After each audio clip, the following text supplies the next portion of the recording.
Hello everyone, कैसे आप सब लोग? बढ़िया एकदम। तो देख लेते हैं हम कैटेगरी वाइज, देखते हैं बीएएमएस का क्लोजिंग रैंक क्या हुई है। मतलब लास्ट पे यहां पर वो बच्चा सेलेक्ट हुआ है कैटेगरी वाइज, ठीक है। समझो ओपन का बच्चा है एग्जांपल के तौर पे, उसकी जो रैंक है वो कैप राउंड 2 के लिए 3,66,268 पे उसकी रैंक क्लोज हो गई है। इसके बाद कोई भी कॉलेज ओपन कैटेगरी के बच्चे को नहीं लगाए। अब ये जो 3,66,268 है ओपन कैटेगरी के लिए, कौन सा बच्चा लगा है इसमें? भूईराज पे लगा है। कौन से कॉलेज पे लगा है? भूईराज आयुर्वेदिक मेडिकल कॉलेज, जो बांद्रा का है, ठीक है। इसका कोड क्या है? 3398। ये रैंक डालना है आपने सिलेक्शन लिस्ट में, आपको समझ में आ जाएगा कि ओपन कैटेगरी का बच्चा यहाँ पर लास्ट रैंक पे सेलेक्ट हुआ है। उसके बाद एससीबीसी, अब यहां पर हम एक्सपेक्टेड कट ऑफ भी देखेंगे, ठीक है। एक्सपेक्टेड कट ऑफ भी देखने वाले हैं हम, तो थोड़ा रुक जाओ। पहले कैप राउंड 2 का क्लोजिंग रैंक क्या गया है वो देखेंगे, उसके ऊपर से एक्सपेक्टेड कट ऑफ लगा सकते हैं ना हम, ठीक है।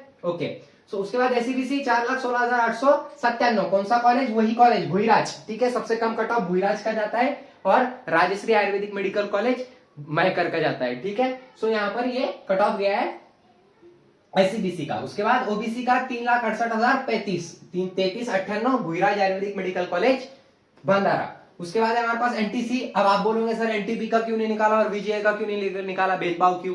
तो क्या होता ना, कभी कभी दिक्कत चली जाती कि कभी कभी है ना वीजीए कैटेगरी के बच्चे मिलते नहीं है, या फिर उनका सिलेक्शन ऊपर हो जाता है, कोई कोई किसी किसी ने चॉइस फिलिंग गलत की होती है। सो यहाँ पर I apologise for VGA and NTP, उनका मिला नहीं मतलब थोड़ा कंफ्यूज हो गया था। और बेटर है कि कंफ्यूज जिसमें जो चीज में हो जाता मैं, वो कंटेंट नहीं बनाता, क्योंकि authenticity is my first priority, ठीक है। सो जब तक ऑथेंटिकली नहीं बताऊंगा तब तक मेरे को जमेगा नहीं। हो जाती है एरर, 95% एक्यूरेंसी देने की कोशिश करता हूं मैं। 90% तो एक्यूरेट रहता ही है हमारा कंटेंट, लेकिन जो 10% रहता है ना, वो एरर की वजह से थोड़ा गलत हो जाता है। जैसे कि अब मैंने निकाल लिया, ठीक है, कट ऑफ निकाला।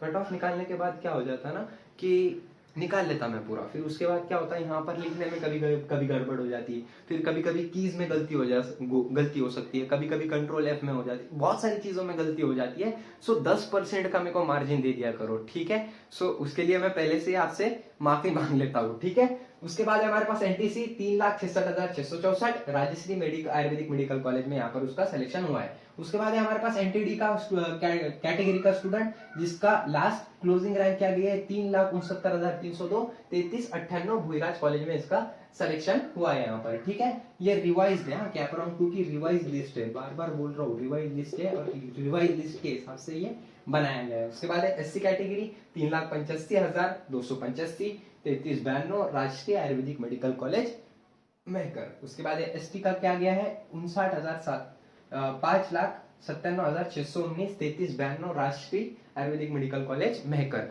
अब एक और बात याद रखो, यहां पर सिर्फ एसटी की बात चल रही है, ओबीसी की बात चल रही है, ओपन की बात चल रही है, एनटीबी की बात चल रही है, एनटीसी की बात चल रही है, एनटीडी की बात चल रही है, एससीबीसी की बात चल रही है, ठीक है। यहाँ पर विमेन का कोटा हमने अप्लाई नहीं किया है, ठीक है। विमेन यहाँ पर अप्लाई नहीं है, बार बार सुन लो, विमेन यहाँ पर अप्लाई नहीं है, ये प्योर कैटेगरी वाइज है, ठीक है। क्या होता ना कि जो एसटी विमेन रहते हैं उनका कट ऑफ ज्यादा हाई रहता, कम जाता बहुत, क्यों? क्योंकि एसटी विमेन है, वो विमेन का कोटा अलग है और एसटी का कोटा अलग है। बहुत सारी दिक्कतें है यहाँ पर, मैं क्या बता रहा हूँ आपको वो ध्यान से सुनो कि ये सिर्फ ओपन, प्योर ओपन का है, इसमें विमेन का कोटा नहीं है। एससीबीसी प्योर है, विमेन का कोटा नहीं है, सारे कैटेगरी के लिए प्योर का नहीं। अब विमेन का कोटा नहीं है मतलब विमेन के कोटे में सिर्फ विमेन ही सिलेक्ट होगी, लेकिन जो कॉमन कोटा रहता है उसमें विमेन भी सिलेक्ट हो सकती है और मेन भी सिलेक्ट हो सकते हैं।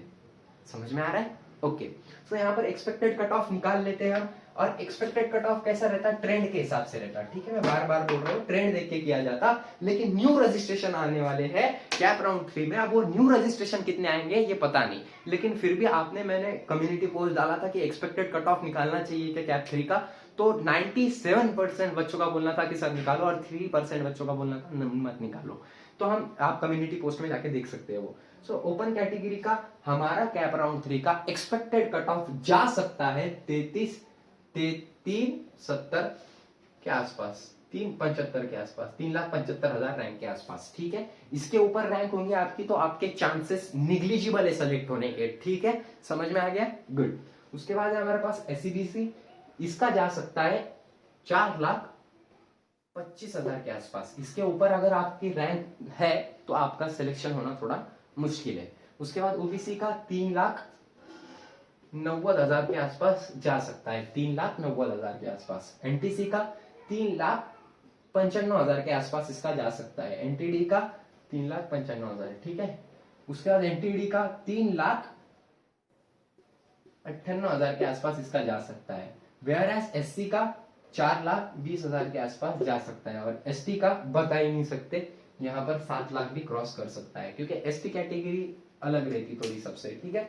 सो वीडियो अच्छा लगा होगा तो लाइक जरूर कर देना, और चैनल पे नए होंगे तो कैप राउंड 2 के सेमी गवर्नमेंट, गवर्नमेंट और प्राइवेट कॉलेजेस के सारे वीडियो देख लेना, ठीक है, ताकि आपको एकदम काउंसलिंग में मास्टर हो जाए आप, मेरा ये बोलना है, ठीक है। और कोई भी डाउट होगा आपका तो ऑलरेडी वीडियो अपलोडेड रहते हैं, वो वीडियो एक बार चेक कर लियो, स्पेशल प्लेलिस्ट भी बनाई हुई है उसकी, ठीक है। So thank you so much, have a great day.